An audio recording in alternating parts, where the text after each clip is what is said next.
Yes, please. Good morning, everyone. Welcome to SD Commerce Career Sector 10, Panchkula. This is CA Dheeraj here, and hope so you're doing well. In the previous class, हम लोगों ने recently AS19 that is all about leases के regarding क्या किया start किया. And leases के अंदर आप लोगों ने जो topic discuss किया that is all about two concept. Sir, one is operating lease and second is financial. आज उसी को नेक्स्ट आगे विद सम न्यूमेरिकल पार्ट आप लोगों के साथ थोड़ा थोड़ा पार्ट डिस्कस करेंगे. क्लियर? थोड़ा सा अभी तक रिवाइज करवा रहा हूं पहले कि आप लोगों ने क्या डिस्कस. सर यहाँ पे आपकी जो लीज है, first of all lease word आप कब यूज करते हैं? जब आप एक फिक्स्ड पीरियड ऑफ टाइम के लिए किसी भी एसेट को हायर करते हैं, hire not purchase, clear, hire करते हैं, किराए पे लेते हैं, that is called as leases. Clear? क्योंकि because generally sir अगर रेंट पे लेते हैं, रेंट पे लेना that means for 11 months. Rent agreement, knowledge purpose, rent agreement जो आप लोगों के बनते हैं वो हमेशा बनते हैं 11 months. क्लियर? 11 months के बाद उसको दोबारा क्या करवाना पड़ता है? रिन्यू करवाना पड़ता है. बट सर अगर आपको फिक्स्ड पीरियड ऑफ टाइम के लिए कोई प्रॉपर्टी लेनी है तो इन दैट केस आप उसको लीजेस पे ले लीजिए. दैट मीन्स 2, 3, 5 जितने साल की भी लेना चाहो आप ले सकते हैं. जिसको वर्ड बोलते हैं हिंदी में पक्के पटे पे लेना. लीज का मीन्स होता है हिंदी वर्ड्स. क्लियर? तो यहाँ पे दो तरह की लीज है, one is operating and second is financial. ये डिसाइड कौन करेगा कि वो ऑपरेटिंग लीज है या फाइनेंशियल लीज? ये किस चीज के ऊपर डिपेंड करेगा? Substantial risk and reward incidental to ownership. Sir incidental to ownership means जो ऑनरशिप के कारण, ऑनरशिप से अटैच्ड रिस्क एंड रिवॉर्ड, जैसे कोई भी गेन होना, कोई भी लॉस होना. समटाइम्स हम पहला सवाल ही पूछते हैं हु इज द ऑनर. जो ऑनर है वही इस रिस्क को क्या करेगा? बियर करेगा. That means that risk incidental to जो क्या होगा? ऑनरशिप होगा. सर देखो, अगर तो जस्ट एंड जस्ट आपने राइट टू यूज दिया, लेसर ने, लेसर कौन हुआ? राइट देने वाला, जिसकी एसेट है. क्लियर? राइट देने वाला, लेसर ने राइट टू यूज किसको दिया? लेसर. क्या सिर्फ राइट टू यूज दिया? कहता yes. That means without risk and rewards. That lease is basically called as operating lease. But sir अगर राइट टू यूज प्लस साथ में क्या दिया? With risk and rewards incidental to ownership, that lease is called as financial. Clear? पहले तो ये difference आपके पास clear होना चाहिए. एंड कुछ इंडिकेशंस भी आप लोगों ने रीड आउट की थी कि जर्नली जो हमारी लीजेस होती हैं वो अपने आप में कौन सी होती हैं? सर फाइनेंशियल लीज ही होती है. क्लियर? एंड उसमें और पॉइंट्स कॉमन आपने क्या देखे कि अगर कोई भी फाइनेंशियल लीज पे अगर आपने ली होगी तो एट द लास्ट मोमेंट जब ये लीज टर्म आपकी क्या होगी? एंड होगी, लास्ट में यही एसेट आपको नील कंसिडरेशन पे या वेरी लो कंसिडरेशन पे आपको इसकी ऑनरशिप क्या कर दी जाएगी? ट्रांसफर. और वो भी अगर आप एग्री करो तो. वैसे हमारे तो काम की है ही नहीं, मैं तो पहले बोल रहा हूं. और दूसरी बात, total economic life of the asset में से मेजर लाइफ तो मैं कवर कर चुका लीज के अंदर. अब किसी एसेट की लाइफ 5 साल है, मैं 4 साल लीज पे उसको ले चुका, तो नेचुरली वो पर्सन 1 साल के लिए लेके क्या करेगा? वो आपसे ही कोशिश करेगा सर आपको चाहिए तो आप ही ले लो, आपने जो लेना है जो देना है वो दे दो, कोई लो कंसिडरेशन दे दो. मेरे तो वैसे भी काम की नहीं आएगी.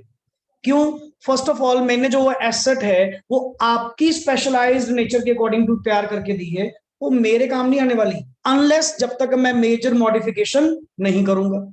तो सर मैं तो कोशिश करूंगा कि आप ही रख लो, मेरा क्या जाएगा? मैं तो कह रहा हूं मैं तो वैसे भी अपना जो रेंट है, मेरी जो कॉस्ट है, मैं तो कब की कवर कर चुका. अब जो भी आप दोगे वो मेरा ऑटोमेटिकली क्या होएगा? प्रॉफिट. क्लियर? बिकॉज मैं तो ऑलरेडी सर मेरी कॉस्ट ऑफ द एसेट जो है ना, मैं वो प्रेजेंट वैल्यू ऑफ रेंट से मैं ऑलरेडी क्या कर चुका? कवर कर चुका. तो आप नहीं लेनी तो आप ही ले लो. तो generally these assets, these leases are called as financial लीजेस.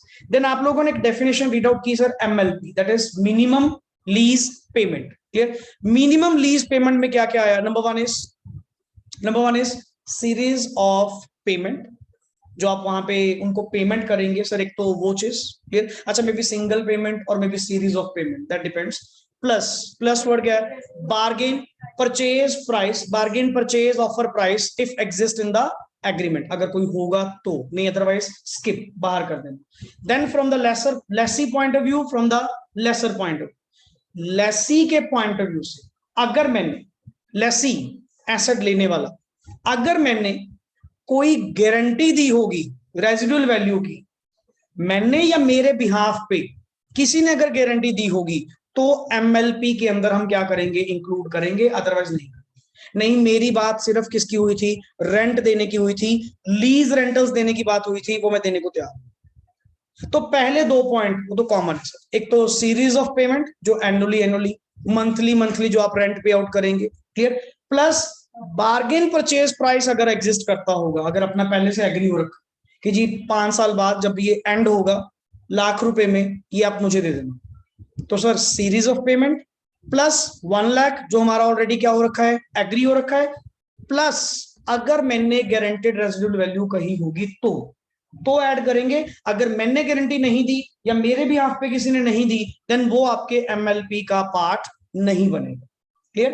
And from the lessor point of view में वो दो थिंग्स तो मिलेंगी ऊपर वाली, प्लस साथ में क्या आएगा, guaranteed residual value by the lessee, anybody on behalf of lessee और इंडिपेंडेंट पार्टी।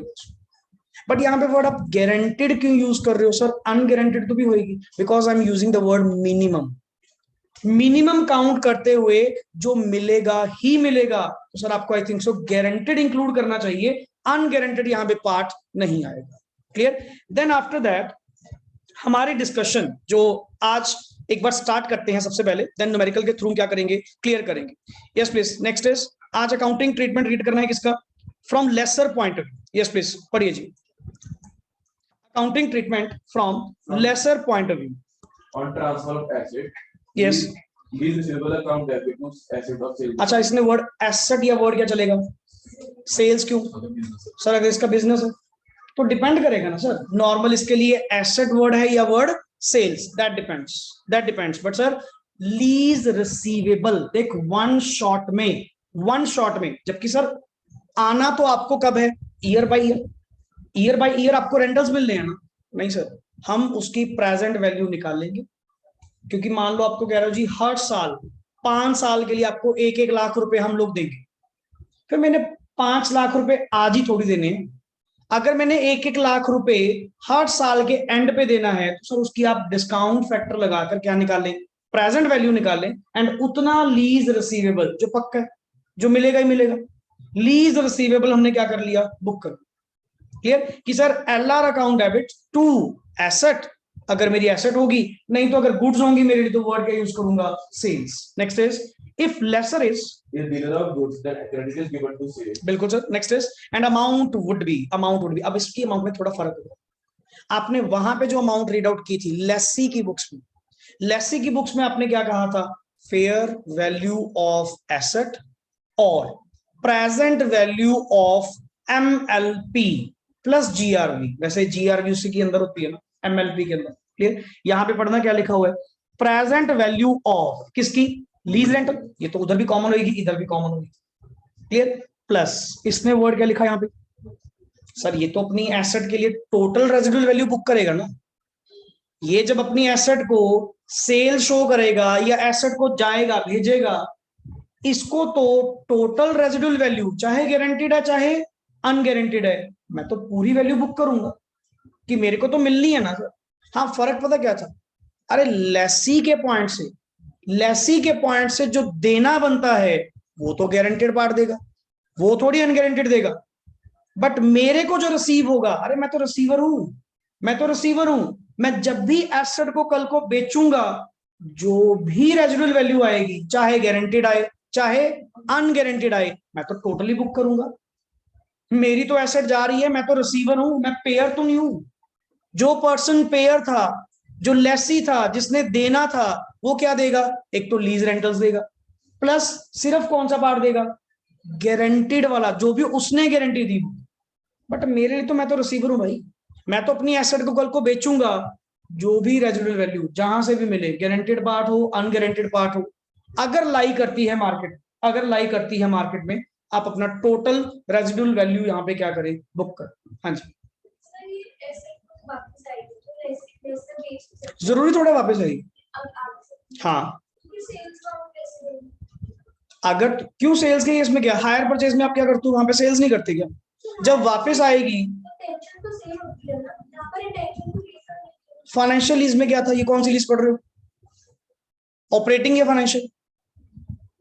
फाइनेंशियल में क्या था कि एट द लास्ट आपको ही ओनरशिप क्या कर दी जाएगी, ट्रांसफर कर दी जाएगी। 99.9% में ऑलरेडी लास्ट मोमेंट पे आपकी ही होती है। स्टिल तुम नहीं लेना चाहते, तुम मूर्ख हो, फ्री में चीज मिल रही है, लास्ट मोमेंट पे चीज मिल रही है, तुम मना करोगे?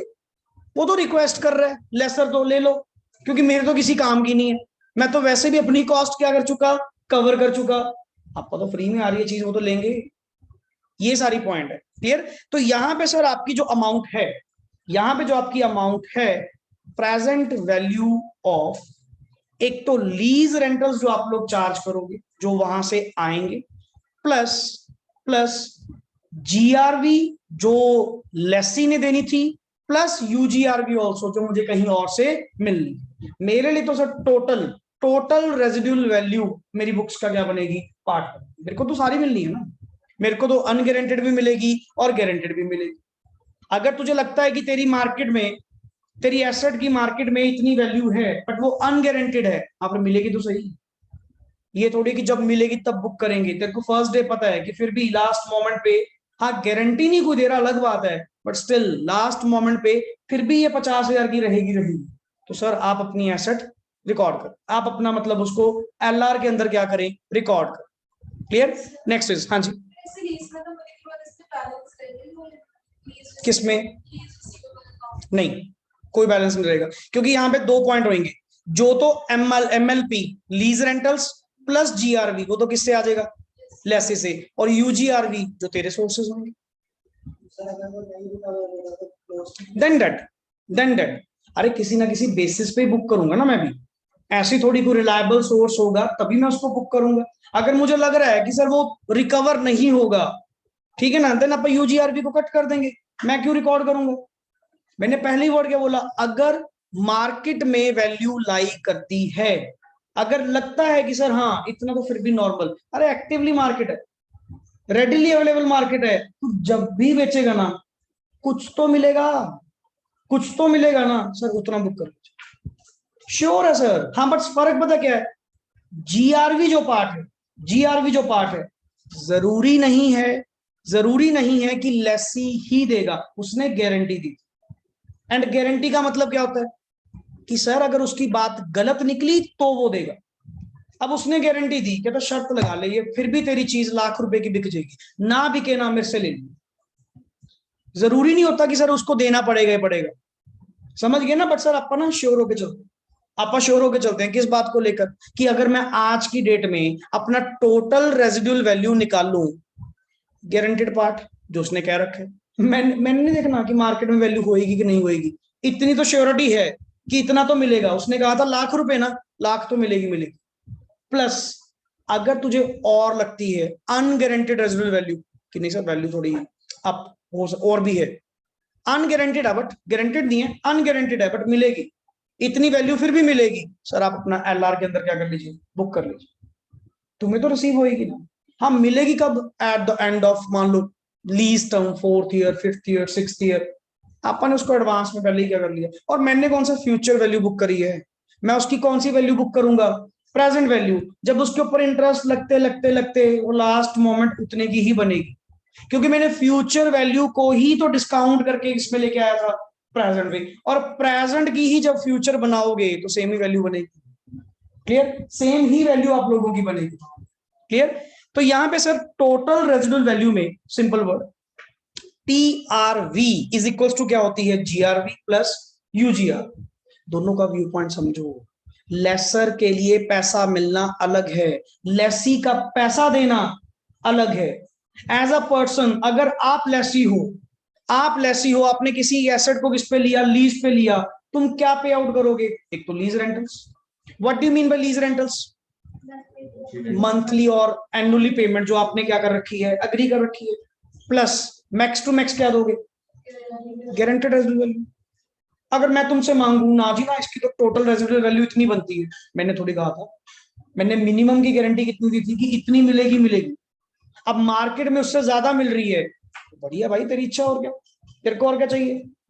बट अगर मुझे देना पड़ रहा है तो मैं तो सिर्फ गारंटेड वाला पार्ट दूंगा, मेरी लीज पेमेंट्स का पार्ट क्या बनेगा, गारंटेड वाला पार्ट बनेगा। और लेसर जिसकी एसेट थी, जिसने बेचा, मेरे को क्या क्या मिलेगा, मेरे को तो 3 आइटम मिलेंगी, लीज रेंटल मिलेगा, गारंटेड रेजिडुअल वैल्यू मिलेगी, प्लस अनगारंटेड मिलेगी। अगर इसको टोटल करें, इसको वर्ड क्या यूज करोगे आप, MLP plus GRV plus UGRV. Clear. तो सर दिस प्रेजेंट वैल्यू, आगे बढ़िए, This present value is also called net investment. इसको सर नेट इन्वेस्टमेंट के नाम से भी जाना जाता है। ये एक न्यूमेरिकल है आपके पास, नंबर ऑफ टाइम रिपीट होगा ये वाला पार्ट पर्टिकुलरली। इसकी लेसर के पॉइंट से, लेसर के पॉइंट से, क्लियर, लेसर के पॉइंट से ये जो प्रेजेंट वैल्यू आप निकालते हैं, present value of lease rentals plus TRV, TRV means total residual value, जिसके अंदर गारंटेड प्लस अनगारंटेड दोनों हैं। Clear. Generally net investment is present value of word, क्या बोलते हैं, ग्रॉस इन्वेस्टमेंट। अरे सर पहले ग्रॉस इन्वेस्टमेंट क्या थी, फ्यूचर वैल्यू ऑफ किसकी, lease rentals plus GRV plus UGRV. उसको जब आपने खींच के क्या कर लिया, डिस्काउंट कर लिया, जब आपने फ्यूचर वैल्यू की क्या निकाल दी, प्रेजेंट वैल्यू निकाल दी, तो बीच का जो पार्ट निकला, दोनों का जो डिफरेंस निकलेगा, that is called as unearned finance income, जो ईयर बाय ईयर आप लोग क्या करेंगे, अर्न करेंगे। एक चीज बताओ, present value and future value में किस चीज का फर्क होता है, ये वही तो लिखा हुआ, वही तो लिखा हुआ कि सर अनअर्न्ड फाइनेंस इनकम क्या होगी। What do you mean by unearned finance income, मैं अनअर्न्ड क्यों बोल रहा हूं, अभी कमाई थोड़ी है, अभी कमाई थोड़ी है। प्रेजेंट वैल्यू कब होती है, 0th पॉइंट ऑफ टाइम, आज की डेट में। एंड फ्यूचर वैल्यू मींस आने वाले टाइम, जब जब जैसे जैसे पैसा वो आपको क्या होगा, रिसीव होगा। मोस्ट कॉमन क्वेश्चन जो आपको भरा हुआ मिलेगा हर जगह, calculate the unearned finance income, कुछ नहीं सर, सिंपल सा पॉइंट है, लीज रेंटल्स जो आपके एग्री हो रखे, प्लस ध्यान रखना टीआरवी वर्ड बोल रहा हूं, लेसर के पॉइंट से, नॉट लेसी के पॉइंट से। लेसी सिर्फ किसको लेता है, जीआरवी को, गारंटेड वाले पार्ट को। लेसर किसको लेगा, दोनों। मैंने तो क्या करना है सर, नॉर्मल प्लस कर लो, फ्यूचर वैल्यू को प्लस कर लो, दैट इज ग्रॉस इन्वेस्टमेंट। इनकी प्रेजेंट वैल्यू निकाल दो डिस्काउंट करके, फैक्टर के साथ मल्टीप्लाई करके, that is your net investment. Gross investment minus net investment is equals to unearned finance income. Clear. क्या लिखा हुआ है sir, gross investment minus net investment. तो ये कॉमन आपके पास क्वेश्चन मिलने वाला है आगे। क्लियर। चलिए next is on charging of interest. अच्छा, लेसर के लिए इंटरेस्ट इनकम या एक्सपेंस, इनकम। इनकम क्या करेगा सर, ये क्रेडिट, और चार्ज किसको करेगा, लीज रिसीवेबल। अब देख तेरा अकाउंट ना बिल्कुल सही बन रहा है, अगर आप नॉर्मली देखिए ऊपर लीज रिसीवेबल अकाउंट डेबिट में तुमने फ्यूचर वैल्यू डाली थी या प्रेजेंट वैल्यू, प्रेजेंट वैल्यू में हर साल का इंटरेस्ट अगर आप ऐड करते जाओगे तो फ्यूचर पे ही पहुंचते जा रहे हो ना, तो फ्यूचर पे ही पहुंचते जा रहे हो ना। अब इनके कहने का मतलब पता क्या है, नॉर्मली अगर 10% रेट ऑफ इंटरेस्ट है, जैसे कैलकुलेटर देना, 10% रेट ऑफ इंटरेस्ट है, 1 लाख रुपीस आपको एक साल के एंड में मिलेगा, 1 लाख रुपीस आपको एक साल के एंड में मिलेगा। तो इसकी फ्यूचर वैल्यू अगर निकाल लें तो सर 100 डिवाइड बाई 110, पहले साल का फैक्टर कितना हुआ, 0.909, मतलब सर आज इंटू 1 लाख आप कितना बुक करें, 90,909 या 90,910। क्लियर। 90,910 आप अपना एंट्री पास करें, lease receivable account debit to asset, that is present value, that is present value. अब ईयर का इंटरेस्ट चार्ज करोगे, इंटरेस्ट 90,910 पे रेट ऑफ इंटरेस्ट कितना था, प्लस 10%, वैल्यू कितनी बनी, 1 लाख रुपए, पहुंच गया फ्यूचर वैल्यू पे। अब उधर से पैसे भी कितने आएंगे, 1 लाख, एंट्री से एंट्री कट, समझ रहे हो वर्ड। तो इन्होंने पता क्या कहा यहाँ पे, जैसे आप ये अकाउंट बनाएंगे, ये अकाउंट बनाएंगे, आपका ये कौन सा एलआर अकाउंट है ना, लीज रिसीवेबल अकाउंट, एसेट है, एसेट है। तो यहाँ पे आप कितना बुक करें फर्स्ट ईयर, 90,910 प्रेजेंट वैल्यू, क्योंकि मेरे रूल ने यही कहा कि present value of lease rentals plus GRV plus UGRV. चलो वो पार्ट अभी मैं डिस्कस नहीं कर रहा, जस्ट एग्जांपल पॉइंट से। 10% रेट ऑफ इंटरेस्ट अगर होगा तो आप इसके ऊपर इंटरेस्ट कितना लगाएंगे, प्लस 10%, ये भी रहेंगे 1 लाख, तेरा बैलेंस हो गया, बैलेंस हो गया। ये तो अभी 1 साल की एग्जांपल है, 1 साल की एग्जांपल है। जब ऐसे 5 साल का बनाओगे तो सर आपका ऑटोमेटिकली बैलेंस बिल्कुल फ्यूचर वैल्यू के अकॉर्डिंग चलेगा। अरे गुरुजी, फ्यूचर वैल्यू को ही तो प्रेजेंट में लेकर आए थे, अगर प्रेजेंट वैल्यू पे वही रेट ऑफ इंटरेस्ट लगाओगे तो वही फ्यूचर पे जाओगे, कोई फर्क नहीं है, सिर्फ अकाउंटिंग ट्रीटमेंट है। क्लियर? चलिए एंट्री पास करा आगे। Sir lease receivable account debit to finance income. Next is yes calculation of collection of lease rental, normal entry, bank account debit कहां पे डालोगे, क्योंकि ये सारा पैसा एसेट बनाकर तुमने किस में रखा हुआ है कि ये मुझे मिलेगा, अब मिल तो रहा है, अब मिल तो रहा है। अब एंट्री क्या पास करोगे, bank account debit to lease receivable, उसमें से कट करते जाओ। क्लियर? क्योंकि सारा पैसा, सारा का सारा पैसा आपने यहां पे क्या कर रखा होगा, डेबिट, सारा का सारा पैसा क्या कर रखा होगा, डेबिट। मेरे को सिंपल एक 5 साल का 1-1 लाख रुपए एक एंड पे मिलेगा, ईयर एंड पे मिलेगा, मेरे को वैल्यू निकाल के देना फटाफट कैलसी। 5 साल 1-1 लाख रुपए, हर साल के एंड पे रेट ऑफ इंटरेस्ट जो आपका है 10%, मेरे को वैल्यू निकाल के देना, वैल्यू निकाल के दो, जस्ट फॉर प्रैक्टिस। आज आपने यही काम करना है सर, करिए फटाफट। हर साल 1-1 लाख रुपए आप लोगों को मिलने वाला है फ्यूचर में, तो आज उसकी प्रेजेंट वैल्यू क्या होगी अगर रेट ऑफ इंटरेस्ट आपका 10% है तो। आप चाहे इसको ईयर बाय ईयर निकालो, आप चाहे इसका एन्युटी फैक्टर निकालो, बात एक निकालो, कैसे निकालो, गलत। 5 लाख रुपए है फ्यूचर वैल्यू, 18 लाख कहां पहुंचेगी, अरे 1-1 लाख 5 साल, 1-1 लाख 5 साल, गलत, समथिंग 379,079 बताओ जी, बाकी चेक करो। 5 साल की आपकी प्रेजेंट वैल्यू लीज रेंटल्स की अगर 1-1 लाख रुपए 5 साल एंड में रेट ऑफ इंटरेस्ट 10% के साथ मिले, ट्रिपल, चलो वो माना मोटा फ्रैक्शन के कारण फर्क पड़ सकता है, आपने एन्युटी फैक्टर लिया होगा ना, एम प्लस में वो एन्युटी वो फ्रैक्शन के कारण है, मतलब 379 समथिंग ना, that is the present value. अब हर ईयर आप क्या चार्ज करते जाओगे, इंटरेस्ट, एंड उधर से आप लोगों का क्या मिलता जाएगा, क्या मिलता जाएगा सर, एलआर जो आते जाएंगे। तो सर यहाँ पे आप लोग इसमें इंटरेस्ट क्या करते जाइए, ऐड, और इधर से बैंक की एंट्री क्या होती जाएगी, कट। लास्ट मोमेंट पे आपका ये अकाउंट क्या होगा, मैच होगा।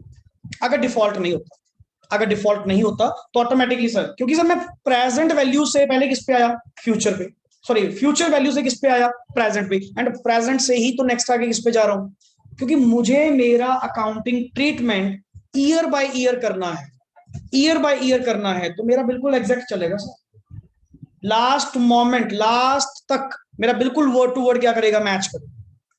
हुआ clear? Main word discount factor निकालना सीखें, डिस्काउंटिंग करना, इसको वर्ड बोलते हैं डिस्काउंटिंग करना।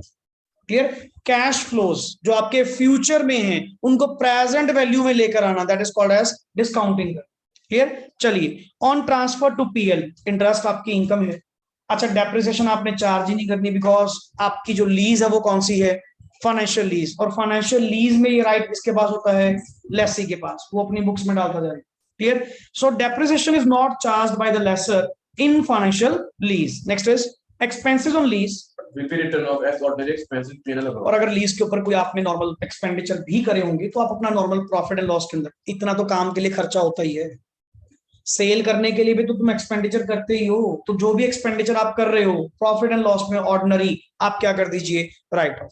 बट अगर लेसी ने करे होंगे, लेसी ने एक्सपेंडिचर करे होंगे, तो वो उस एक्सपेंसेस को क्या करेगा, ऐड, जैसे इंस्टॉलेशन कॉस्ट वाले, या समटाइम्स कोई लीगल फॉर्मेलिटीज को परफॉर्म करने के लिए, जैसे हमने कहा जी लीज डीड बनवाने के लिए हमारे 10,000 लग गए, क्योंकि स्टैंप ड्यूटी पे आउट करी, फॉर्मेलिटीज पूरी करी, तो वो भी तो सर हमारी कॉस्ट का पार्ट है, ये सारी things. Clear? So UGRB is equals to normally sir TRV minus GR, ये तो नॉर्मल है sir. Disclosure requirements for lessor, पढ़ो जी क्या है, Unearned finance income. मेन सबसे इंपॉर्टेंट जो इनको डिस्क्लोज करनी पड़ती है कि इनकी अनअर्न्ड फाइनेंस इनकम क्या है।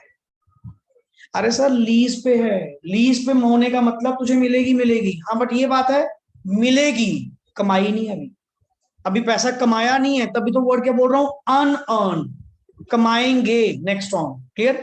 यूजीआरवी शुड बी डिस्क्लोज्ड, क्योंकि जीआरवी का मैटर तो पता ही होगा, बट सर अगर आपके केस में कोई यूजीआरवी एग्जिस्ट करती है, अगर करती है, आगे चीज बताओ, अगर यूजीआरवी है ही नहीं, यूजीआरवी है ही नहीं, तो उसकी बुक्स में वैल्यू और मेरी बुक्स में वैल्यू क्या मिलेगी, क्योंकि वो भी एमएलपी के अंदर किसको लेके चल रहा है, लीज रेंटल प्लस जीआरबी, मैं भी किसको लेके चल रहा हूं, लीज रेंटल प्लस जीआरबी। मेरी बुक्स में फर्क किस चीज का था, सिर्फ यूजीआरबी की जो एक्स्ट्रा पार्ट था, एक lessor. Clear. Next, provision for doubtful debts on lease rents to be disclose. अगर तुम्हें लगता है कि कोई प्रोविजनिंग करनी चाहिए तो आप अपनी वहां पे प्रोविजनिंग शो करें। Next, contingent rent should be disclosed. Reconciliation statement, जैसे आपने वो 0 to 12, 12 to 60 वो पीछे बनाई थी, वैसे ही रिकंसिलेशन स्टेटमेंट यहां पे बनेगी। And journal leasing parties should be क्या होनी चाहिए, डिस्क्लोज, कि नॉर्मली तुम्हारी लीजिंग पार्टीज कौन। क्लियर। किन किन को जर्नली तुम क्या करते हो, लीज करते हो, कौन तुम्हारे मेजर कस्टमर्स में से हैं। क्लियर। आपको उनको नाम क्या करना होगा, डिस्क्लोज करना। क्लियर। तो सर ये तो चलो डिस्क्लोजर पार्ट था, इसमें तो कोई बहुत बड़ा पॉइंट नहीं है, मेन कॉन्सेप्ट। अब चलते हैं एग्जांपल्स के ऊपर। एग्जांपल पढ़ो जी पहले। Calculate Calculate the value of asset to be recorded in the following case. अच्छा, फर्स्ट ऑफ ऑल ये लेसी के पॉइंट से, लेसी। क्लियर। लेसी के पॉइंट से एक बात बताओ, लेसी के पॉइंट ऑफ व्यू से एंट्री आप लोगों ने क्या पास करी थी पहले, entry normal journal entry, asset on lease account debit to lease payable account, यही कहा था।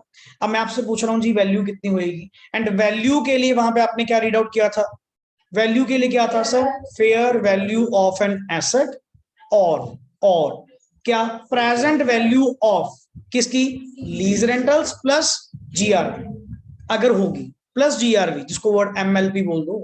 एक्चुअली सर एमएलपी वर्ड नहीं, वहां पे एलआर वर्ड लिखना, लीज रेंटल्स। एमएलपी के तो अंदर ही दोनों होते हैं, समझ गए ना, वहां पे शायद मैंने एमएलपी वर्ड लिखा हुआ है नोट्स में, तो वहां पे एलआर कर लेना कि present value of lease rentals plus GRV, दोनों मिलकर ही तो एमएलपी बनती है। अच्छा, इन दोनों में से लोअर, जो लोअर होगा उस पे आप अपनी एसेट क्या करेंगे, रिकॉर्ड करेंगे। तेरे सामने ये पड़ा, लीज रेंटल ईयर 1 पे 10,000, ईयर 2 पे 20,000, ईयर 3 पे 30, ऑटोमेटिक ट्रांसफर ऑफ ऑनरशिप, इसका मतलब financial lease. Clear. And PV rate आपका कितना है, प्रेजेंट वैल्यू रेट कितना है 10%, एंड फेयर वैल्यू आपकी कितनी है 50,000। करना कैलकुलेट, फेयर वैल्यू तो पता है हमारे पास, इसकी सर प्रेजेंट वैल्यू निकालो, लीज रेंटल्स की present value 48 140, present fair value कितनी है 50, whichever is lower, whichever is lower, higher पे क्यों करेंगे, विच एवर इज लोअर। अब चेक कर, तेरा ये बिल्कुल सही, 48 140। क्लियर। सो अमाउंट देख क्या लिखा word, which ever is lower. Clear. Main concept ये है सर, इसको पूरा प्रॉपर वे से बना। एंड अगेन डिस्काउंट फैक्टर आपको दोबारा बता रहा हूं, 100 डिवाइड बाय जो भी रेट होता है, जैसे 10% है तो 110, 15% है तो 115, 12% है तो 112, नीचे उतना ले लीजिए, divide by one time is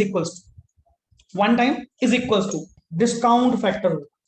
sir don't depend upon the table, कि आपको टेबल दिया जाएगा हो तो बहुत अच्छी बात है, नहीं होगा तो आपको खुद भी निकालना आना चाहिए कि ये निकलते कैसे। क्लियर। आफ्टर दैट सिर्फ एक बार वन टाइम आपने क्या दबाना है, मल्टीप्लाई, उसके बाद normally is equals to, then continuity में आप लोगों का चलता जाएगा, कहीं हर बार मल्टीप्लाई मत दबा देना, वो स्क्वायर्स में होकर निकलेगा। क्लियर। सिर्फ वन टाइम आपने मल्टीप्लाई एक बार दबाना है, उसके बाद second, third, fourth, fifth, six, seventh continuity में आपके चलते जाए।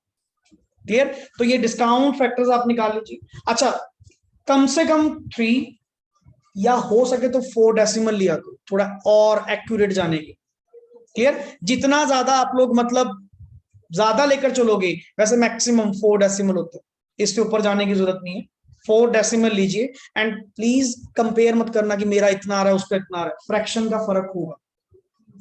कई नॉर्मली क्या करते हैं, कैलसी पे डायरेक्टली फैक्टर निकाला, मल्टीप्लाई करा m प्लस, वो तेरे सारी फ्रैक्शंस का टोटल आप लोगों ने लिया। एंड कहां होता है 0.909 से मल्टीप्लाई करना, कहां 0.90909009 जहां तक जा रहा है सबसे मल्टीप्लाई करना, थोड़ा बहुत फ्रैक्शन में तो फर्क आएगा, क्लियर, बट अप्रोक्सीमेटली साथ में वर्ड लिख दिया करो जहां पे डाउट आए, अप्रोक्स, क्लियर है कॉन्सेप्ट। चलिए सर यहां पे एंट्री क्या पास करी, amount to be recorded this, अब यहां पे बी पॉइंट निकाल के दो जी, करिए कैलकुलेट फटाफट जल्दी। B point lease rental same 10 20 30 for 3 years respectively, but साथ में क्या आ गया एक जीआरवी कितनी है 5000। अच्छा जीआरवी कब मिलेगी लास्ट में, तो इस पे डिस्काउंट फैक्टर कौन सा लगाओगे लास्ट, ऐसे करना, लास्ट का कितना 30 था ना 35 कर लेना, वो भी तो लास्ट ईयर में मिल रहा है, लास्ट ईयर में आप अपना 35 कर लेना। नहीं कुछ बुक्स क्या करती हैं 5000 को अलग शो करती हैं, बट डिस्काउंट फैक्टर का ध्यान रखना, वो कई बार ना फ्लो में 10 20 30 1 साल 2 साल 3 साल, लास्ट वाले पे 4 साल लगा देंगे, फोर्थ नहीं है वो भी थर्ड ईयर के एंड पे है, जीआरवी भी थर्ड ईयर के एंड पे है, तो बताओ जी 51895 बिल्कुल सही, क्लियर। यहीं पे देखो 5000 यहीं पे हमने क्या कर दिया ऐड कर दिया। अगर सर अगर आप अलग से भी लिख रहे हो ना तो यहाँ पे ईयर कौन सा लिखना, थर्ड ही लिखना, रेजिडुअल वैल्यू भी मिलेगी तो थर्ड साल के एंड पे ना, वो फ्लो में 4 लिख देते हैं, और डिस्काउंट फैक्टर इसका लगा देते हैं फोर्थ ईयर का, फोर्थ नहीं लगेगा तो थर्ड ही, तभी मैंने उसके बीच में मिक्स कर दिया, अलग भी करोगे तो भी यहाँ पे 0.751 ही आएगा, थर्ड ईयर का फैक्टर आएगा, क्लियर। चलिए अमाउंट टू बी रिकॉर्डेड, अब इस केस में क्या हुआ, fair value is down and cost आपकी क्या है ज्यादा, तो सर फेयर वैल्यू पे क्या करेंगे रिकॉर्ड, क्लियर। चलिए नेक्स्ट इज ये सॉल्व करके दो जी, ये सॉल्व करके दीजिए, और मुझे इसमें से समझो, सुनो ध्यान से, एक तो लेसी के पॉइंट से एंड एक लेसर के पॉइंट से वैल्यू अनअर्न्ड फाइनेंस इनकम निकाल के करिए, अपने आप दिमाग लगाइए, चेकआउट करिए, आफ्टर दैट मैं टैली करूंगा, करिए सॉल्व, यस प्लीज। चलिए नेक्स्ट आगे स्टार्ट करते हैं, एक बार टैली करवा देता हूं आंसर्स आपके। लेसी के पॉइंट ऑफ व्यू से आपकी कितनी आ रही है वैल्यू, 3 4 4 9, आपकी कितनी आ रही है 3 4 4 3 4 5 1, हाँ कुछ इतनी है, ठीक है। चलो लेसर के पॉइंट से 3 5 5 1 0 4 इतनी ही आएगी, क्लियर। थोड़ा सा फ्रैक्शन के कारण में भी आपका फर्क मिले, बट एक नॉर्मली बात बताऊं, इसमें लेसर और लेसी के पॉइंट से जो फर्क था, सर लेसी में आपने लीज रेंटल प्लस जीआरवी की आपने क्या करनी थी प्रेजेंट वैल्यू, एंड लेसर के पॉइंट से एलआर प्लस टीआरवी मींस ये दोनों, सर ये दोनों को मिलाकर आपने इसकी क्या करनी थी प्रेजेंट वैल्यू, ये तो नॉर्मल हुई, बट एक एक्स्ट्रा वर्ड मैंने आपको क्या कहा था, अनअर्न्ड फाइनेंस इनकम निकाल लें, जो अपने आप में निकाल भी चुके हो। टीआरवी आपकी कितनी बनती है 540 कैसे आया सर, 5 लाख रुपए तो लीज रेंटल्स हैं, और 2020 आपका दोनों को प्लस करके 540 आपकी टोटल जो इनकी बनती है, क्लियर। अच्छा इसकी प्रेजेंट वैल्यू इसी की 355104, इन दोनों का difference, because this is gross investment and this is net investment, इन दोनों 4896, चलो वट एवर, अप्रॉक्स, मैं अप्रॉक्स वर्ड ही यूज करूंगा, इनके अकॉर्डिंग एक बार चेकआउट कर लेते हैं। Sir this is your already खेल रहे हो ना, जल्दी किसी को समझ नहीं आता ये अनअर्न्ड फाइनेंस इनकम क्या है। हमारे टाइम पे जब हमने फर्स्ट टाइम ये एएस करा था, हमारे लिए हुआ था कि पता नहीं क्या है सर, अनअर्न्ड निकलती कैसे, क्या दिमाग है ये जीआरवी क्या चीज, वन टाइम कंसेप्चुअली एक बार अच्छे से क्लियर कर लोगे ना, उसके बाद तेरे को रेपिटेशन यही क्वेश्चन मिलेगा, आप लिटरली ये फील करोगे कि सी इंस्टीट्यूट मजाक कर रहे हैं, 5 नंबर में 6 नंबर में क्वेश्चन दे रहे हैं, जिसमें क्या करना है, एक फ्यूचर वैल्यू है एक प्रेजेंट वैल्यू है, दोनों का डिफरेंस आपका क्या होगा, जस्ट अनअर्न्ड फाइनेंस इनकम। ये अपने आप में टिपिकल क्वेश्चंस में माना जाता है ये अनअर्न्ड फाइनेंस इनकम, क्लियर। तो नॉर्मली फर्स्ट वाला आपका वही सर 344940 या आपका जितना भी आ रहा होगा अप्रॉक्स व्हाटएवर, क्लियर। बट ध्यान रखिएगा यहाँ पे 20,000 जो हमने ऐड करा ये कौन सा था, जीआरवी, क्योंकि आप किसकी वैल्यू निकाल रहे हैं, लेसी के लिए lease rentals plus LP, that is minimum lease payments, clear. And after that चलो इसको तो हमने क्लियर कर ही दिया। अगर नॉर्मली, अच्छा इसमें अकाउंट भी बना के दिया हुआ है, अकाउंट अगर आप देखें, अब सबसे पहले लीज लायबिलिटी कितने से डेबिट करोगे, एंट्री क्या पास कर दिया आपने, एसेट ऑन लीज, अब एसेट का नाम क्या है? मशीन। तो एंटर क्या कह रहा? मशीन ऑन लीज अकाउंट बनाया, machine on lease account debit to lease liability. Clear sir? वो डेप्रिसिएशन वर्ड गिवन था, एसेट के ऊपर तो डेप्रिसिएशन लगेगी। इंटरेस्ट यहां पे आएगा या लीज लायबिलिटी अकाउंट में आएगा? लीज लायबिलिटी अकाउंट में। यहां पे इंटरेस्ट का कोई पॉइंट नहीं है, यहाँ पे तो एसेट के ऊपर आपने क्या चार्ज करनी है? Normal depreciation. तो इसमें तो समझाने वाला कोई पॉइंट नहीं है। 5 साल का आप अपना नॉर्मल डेप्रिसिएशन चार्ज करें, बुक्स में से क्या करें? राइट ऑफ करें। मेन लीज लायबिलिटी अकाउंट में सर हमारी प्रेजेंट वैल्यू, ये प्रेजेंट जीआर। क्लियर? तो नॉर्मली प्लस 15% इंटरेस्ट इसके ऊपर चार्ज करेंगे। फर्स्ट ईयर की पेमेंट आएगी and balance carry down. Again आगे से कॉमन है, इंटरेस्ट ऐड करो, बैंक माइनस करो, जो भी पेमेंट आपको देनी पड़ रही है, balance carry down one by one and the last balance आपका मैच करेगा ही करेगा। क्योंकि आप कॉमन सेंस सोचो थोड़ी सी, फ्यूचर वैल्यू को ही तो डिस्काउंट करके आप किस में लेकर आए थे? प्रेजेंट वैल्यू से। मतलब इसी वैल्यू को एक लाख जो लास्ट में 120 था, इसी को तो आपने डिस्काउंट करके कितने पे लेके आए थे? 344 940 पे। तो इसके अंदर अगर हर साल 15% आप ऐड करते रहोगे और माइनस करते रहोगे जो रिसीव होगा, एट लास्ट बैलेंस तो आपका मैच करेगा। Clear? After that sir from the किसके पॉइंट से? Lessor point of view. देख 3 पेज ऑरली आप लोगों ने नॉर्मली सॉल्व करे, अदरवाइज प्रेजेंटेशन देख 3 पेज का क्वेश्चन है। Clear? So normally lease rentals plus GRV plus UGRV. Sir normally ये वर्ड मैंने क्या लिखा था? ग्रॉस। ग्रॉस में तो फ्यूचर वैल्यू ही होती है 540 और इसकी प्रेजेंट वैल्यू करना, that is called as net investment. वो आपकी कितनी आ रही थी? 354 समथिंग 880 या व्हाटएवर जो भी आपका आ रहा होगा। एंड इन दोनों का difference is your unearned finance income. आपका कितना था? 184 समथिंग। हाँ वही इनका 185 120, इतना तो फर्क पड़ेगा। आपको इतना कंसीडर करने की जरूरत नहीं है, मेथड तो वही है ना। आप 4 डेसिमल्स, अच्छा इन्होंने देख यहाँ पे देख 3 डेसिमल लिया ना, ऊपर बिल्कुल ही कितना लिया सर? जो भी पॉइंट्स थे, ठीक है ना। ये तो एनओटी फैक्टर है ना, एनओटी फैक्टर भी कितना लिया? 2 डेसिमल लिया। आप जितना एक्यूरेट जाएंगे उतनी वैल्यू आप लोगों की क्या आएगी? रिफाइन होकर। Clear that? And after that चलिए सर ऑपरेटिंग लीज, हल्की सी स्टार्टिंग, अकाउंटिंग ट्रीटमेंट। अब ये क्लियर हुआ जी? एक न्यूमेरिकल पार्ट 20 to 30% आप न्यूमेरिकल पार्ट ऑलरेडी डन कर चुके हैं ये वाले पार्ट में, फाइनेंशियल लीज वाले पार्ट। क्लियर? ऐसे ही 1-2 क्वेश्चंस ऑपरेटिंग लीज के तो बहुत कम होंगे।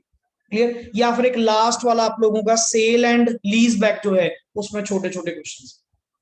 तो कोई बहुत बड़ा कॉन्सेप्ट भी नहीं है अगर इसको आप फील करें, सिंपल सा कॉन्सेप्ट है। अगर इतना पार्ट आप लोगों को समझ आ रहा है, आफ्टर दैट द क्वेश्चंस की प्रैक्टिस। थोड़े थोड़े डिफरेंट क्वेश्चन आएंगे, जैसे इसने अकाउंट्स बनवाए कि एसेट ऑन लीज अकाउंट बना के दो, लीज लायबिलिटी अकाउंट बना के दो, हो सकता है लीज रिसीवेबल अकाउंट आपसे पूछ लिया जाए। तो डिपेंड करेगा सर, अकाउंट्स आपसे बनवाए जा सकते हैं। Yes, in operating lease Lease rentals are treated as income or expense for lessor and lessee respectively. बिल्कुल, for lease rentals Amount to be transferred to payroll account in SLM unless any other method is more. देखो sir हमारे according तो जो भी amount हमने transfer करनी होती है प्रॉफिट एंड लॉस में, हम तो चलते हैं सर एसएलएम बेसिस पे। SLM means straight line basis पे, ईयर बाय ईयर जितने पैसे आएंगे अकॉर्डिंग टू दैट हम अपना रेंटल ऑटोमेटिकली बुक करते जाएंगे। अनलेस कोई any other method is more systematic. अगर तुम्हें लगता है, कई बार होता है ना एसेट के पैटर्न के अकॉर्डिंग या किसी ना किसी सिस्टमेटिक बेसिस पे आपको अपने रेंटल प्रॉफिट एंड लॉस में चार्ज करने चाहिए, सर एज यू विश। अगर कोई है तो आप अपना मेथड यूज करें, अदरवाइज मैं तो सर अपना एसएलएम के बेसिस पे तो चार्ज करूंगा ही करूंगा। Clear? More systematic, that is reflecting pattern of benefits. जो बेनिफिट्स के पैटर्न को क्या करे? रिफ्लेक्ट करे, तो उस रेशो में। नहीं तो सर हमारा तो सिंपल रेशो है क्या? एसएलएम। जितने साल में आएगा इक्वली क्या करते रहो? डिवाइड करते रहो, चार्ज करते रहो प्रॉफिट एंड लॉस पे। Any difference yes, Any difference in lease rental and amount to be transferred to PNL account is recognized as, word क्या लिखा हुआ है? Lease equalization reserve. ये थोड़ा ना डिफरेंट कॉन्सेप्ट है, थोड़ा इसको फील करना समझना। अब पहले बात तो लीज कौन सी है? ऑपरेटिंग लीज का मतलब क्या है? आपने सिर्फ क्या दिया होगा? Right to use without risk and rewards. That means asset किसकी बुक्स में आज भी? Lessor not lessee. Operating lease है किसकी बुक्स में है? लेसर की बुक्स में है। डेप्रिसिएशन भी कौन चार्ज करेगा? आपको नहीं लगता जिस वे से डेप्रिसिएशन जा रही है उसी वे से इनकम जो है रेंटल जो आएंगे, रिसीवेबल जो आएगा, उसी वे से प्रॉफिट एंड लॉस में जाना चाहिए, which reflect the pattern of benefits, कि उसी वे में जैसे जैसे एसेट की कंजम्पशन हो रही है उसी रेशो में मैं अपने लीज रेंटल्स को क्या करूं, प्रॉफिट एंड लॉस में चार्ज करूं। बट सर तुम्हारा जो पैटर्न है हो सकता है अलग हो, एंड वहां से जो लीज रेंटल्स आ रहे हैं वो तो फिक्स आ रहे हैं, 1 लाख 1 लाख 1 लाख 1 लाख। कहता जी तुम देखो, हम तो आपको बता सकते हैं, मैंने तो पहले तुझे क्या कहा कि आप अपने लीज रेंटल्स को एसएलएम के बेसिस पे क्या करें, रिकॉर्ड करें। अगर कोई सूटेबल बेसिस कोई और है, सिस्टमेटिक बेसिस कोई और है, बेटर आप उसको यूज करो, बेटर उसको यूज करो। मैं कहा जी फिर डिफरेंस आएगा। कहता जी वो कैसे, जो आपका लेसी है, जो आपका लेसी है वो तो 1-1 लाख रुपए पे करेगा, और इधर से मान लो तेरी रेशो एसेट की कंजम्पशन पैटर्न रेशो कुछ और बता रही है, तो आपने तो कहा जी इस रेशो में यूज करो। मान लो इस रेशो के अकॉर्डिंग आपका कितना बनता है, 130 बनता है, 130 बनता है। कहता जी आप अपना 130 बुक करो। मैं कह सर उधर से 1 लाख आ रहा है, और कोई बात नहीं, जो डिफरेंस होगा ना, जो भी डिफरेंस होगा, देख कुल मिला के फर्क कुछ नहीं है सर, मिलना 5 लाख ही है, मिलना तो 5 लाख रुपए ही है, बस लेसी जो 5 लाख रुपए दे रहा है वो कैसे दे रहा है, 1 लाख 1 लाख 1 लाख 1 लाख ऐसे करके दे रहा है। और यहां जो 5 लाख को रिकॉर्ड करने का पैटर्न है, कर तो 5 ही रहा हूं, कर तो 5 ही रहा हूं ना, मतलब मेरा सिर्फ पैटर्न अलग है, अमाउंट तो सेम है, अमाउंट वो भी 5 देगा, अमाउंट मैं भी 5 लूंगा, बट मेरा रिकॉर्ड करने का पैटर्न क्या है, अलग। कोई बात नहीं सर, आप इस बार 130 करोगे, 30 ज्यादा करोगे ना, क्योंकि तूने अपनी एसेट के पैटर्न के अकॉर्डिंग क्या करना है, रिकॉर्ड करना है, वही अगली बार कम कर लियो। इस बार का 30,000 आप किस में चार्ज कर दो, लीज इक्विलाइजेशन रिजर्व के, इक्विलाइज करने के लिए, और वही अगले साल आपका मान लो कितना बनता होगा, 70, वहां से पेमेंट कितनी आ रही है, 1 लाख, तो 30,000 किस में चार्ज कर देना, वो जो आपने ऊपर ज्यादा चार्ज किया था। मतलब अल्टीमेटली हम लोगों ने लेना तो उधर से भी 5 है, लेना इधर से भी हमने 5 लाख है, सिर्फ और सिर्फ फर्क किस बात का है, ये दे रहा है सर ईयर बाय ईयर 5 साल में, और आपको गाइड किया गया प्रायोरिटी एसएलएम, नहीं तो हमें तो वर्ड क्या बताया गया, जिस वे से आपके बेनिफिट्स हैं, जिस वे से उस एसेट से क्या आएंगे बेनिफिट्स, या एसेट की जो कंजम्पशन होएगी उस रेशो के अकॉर्डिंग आप अपने बेनिफिट्स को क्या कीजिए, बुक कीजिए, यही मतलब हुआ। अरे मतलब किसी साल ज्यादा होगा, किसी साल कम होगा, अल्टीमेट तो 5 होगा, अल्टीमेट तो 5 साल में 5 लाख रुपए होगा, सिर्फ फर्क क्या होगा, किसी साल ज्यादा हो जाएगा, किसी साल कम हो जाएगा। तो जो भी डिफरेंस है ना, जो भी डिफरेंस है, आप लीज इक्वलाइजेशन रिजर्व के थ्रू क्या करना, सेटल कर। जैसे आपने एक वर्ड सुना है, ये रेंट के केस में, रेंट के केस में क्या होता है जी, हमने मिनिमम आपसे इतना रेंट लेना ही लेना, लेट इट बी इस बिल्डिंग से हमने आपसे लाख रुपए लेने ही लेने, बाकी डिपेंड करेगा आउटपुट बेस्ड। ये रॉयल्टी के केस में होता है, रॉयल्टी के केस में होता है, क्लियर, कि रॉयल्टी के केस में क्या है, वैसे सर हमने आउटपुट बेस्ड लेने, कि जितनी प्रोडक्शन होगी या जितनी सेल होगी उसका पर यूनिट इंटू 20 रुपीज हमने आपसे चार्ज करना ही करना, बट मिनिमम 1 लाख लेंगे। मैं क्या सर इस बार तो हमारी जो आउटपुट हुई है उसके अकॉर्डिंग रॉयल्टी कितनी बनती है, 80,000, तो आप 80 लो। कहता ना क्लॉज क्या लगा हुआ था, मिनिमम कितना लेंगे, 1 लाख, ये एग्जांपल है जस्ट 1 लाख। अरे कोई बात नहीं, आप आज 1 लाख रुपए दे दो, आज 1 लाख रुपए दे दो, 20 ज्यादा दिया ना, अगली बार अगर तुम्हारा रेंट ज्यादा बनता हुआ, अगर तुम्हारा मान लो क्रॉस कर गया 1,40 हो गया, अगले साल आप 1,40 नहीं 1,20 दे देना, क्योंकि 20 आपका पहले ऑलरेडी आ रखा है। यही तो मैं बोल रहा हूं कि सर आपको एडजस्टमेंट करनी है 5 लाख रुपए, वैल्यू वो भी उतनी दे रहा है, वैल्यू मैं भी उतनी रिसीव कर रहा हूं, फर्क पता क्या है, मेरी बुकिंग का फर्क है, मेरे ट्रीटमेंट का फर्क है, वही इस एंट्रीज के थ्रू समझाने की कोशिश कर रहे हैं। पढ़िए जी, अकाउंटिंग एंट्रीज लेसी की बुक्स में, लेसर की बुक्स में, पढ़ो जी। Payment of lease rentals. यस, Lease rental account debit to bank. And bank account debit to lease rental, इसके लिए तो नॉर्मल चीज, अच्छा देखिए, यहाँ पे कोई एसेट वगैरह नहीं जा रही, नहीं तो तुमने फर्स्ट एंट्री क्या पास करी थी, वहां पे क्या कहा था, एसेट ऑन लीज, क्योंकि वहां पे फाइनेंशियल लीज थी ना। ऑपरेटिंग लीज के अंदर एसेट मेरे पास ही पड़ी है, अब सिर्फ किराया आएगा, डायरेक्टली किराया आएगा या जाएगा। एंड नेक्स्ट ऑन डेप्रिसिएशन, क्या लेसी चार्ज कर पाएगा, no, because lease is operating, but sir lessor कर पाएगा बिकॉज एसेट किसकी बुक्स में है, लेसर की बुक्स में। ट्रांसफर टू पीएल, अब मेरे लिए तो सिर्फ चार्ज क्या करना बनता है, लीज रेंटल्स जो भी मेरे बनते हैं, जो मैं आपको पे आउट करूंगा, क्लियर। और इधर सर ये एक तो लीज रेंटल अपनी इनकम बुक करेगा और डेप्रिसिएशन अपनी बुक्स में चार्ज करेगा। Next is after that note पढ़िए। Disclosure requirement for lessor and lessee are same as in case of financial. Disclosure requirement में कुछ चेंज नहीं है, वो आपने जो बड़े बड़े disclosure from the lessor and lessee point से रीड आउट करे सर, वो आपका क्या मिलेगा, सेम। ऑल्दो यहाँ पे नोट्स के अंदर आपको मैंने ये कॉन्सेप्ट जस्ट हल्का सा हाईलाइट करा, लीज इक्वलाइजेशन रिजर्व। अगर इसका क्वेश्चन आप लोगों को मिलेगा तो वो मैं अपनी क्लास का पार्ट ही लेकर चलूं, क्लियर। होता नहीं है ऐसा, बहुत रेयर केसेस होते हैं कि लीज इक्वलाइजेशन रिजर्व बनाए जाएं, क्योंकि मोस्टली सर एसएलएम बेसिस पे ही चलता है। बट अगर ऐसा क्वेश्चन अगर अपने को देखने को मिला तो अपन क्लास में ही वो क्या करेंगे, डिस्कस करेंगे। But next part, important part जो नेक्स्ट आगे हम डिस्कस करने वाले हैं, अच्छा कॉन्सेप्ट है, बहुत बढ़िया, थोड़ा सा अलग अलग केसेस हमने यहाँ पे बनाए हुए हैं, clear. After that I think so कल तो यही हमारा पार्ट कंप्लीट होगा। अगर हो सका तो क्वेश्चन डिस्कस साथ ही करेंगे, नहीं तो एक प्रॉपर लेक्चर मेरा किसके ऊपर होगा, क्वेश्चंस के ऊपर होगा, चाहे छोटा पार्ट हो, बट क्वेश्चंस मैं यहीं पे क्लासरूम का पार्ट ही लेकर चलूं, clear. So sale and lease back transaction हम नेक्स्ट पार्ट के अंदर क्या करेंगे, डिस्कस करेंगे। यहां तक आपका जो न्यूमेरिकल था, operating lease and financial lease एक बार अच्छे से रिवाइज करके आइएगा, क्लियर। ओके जी, थैंक्स अ लॉट।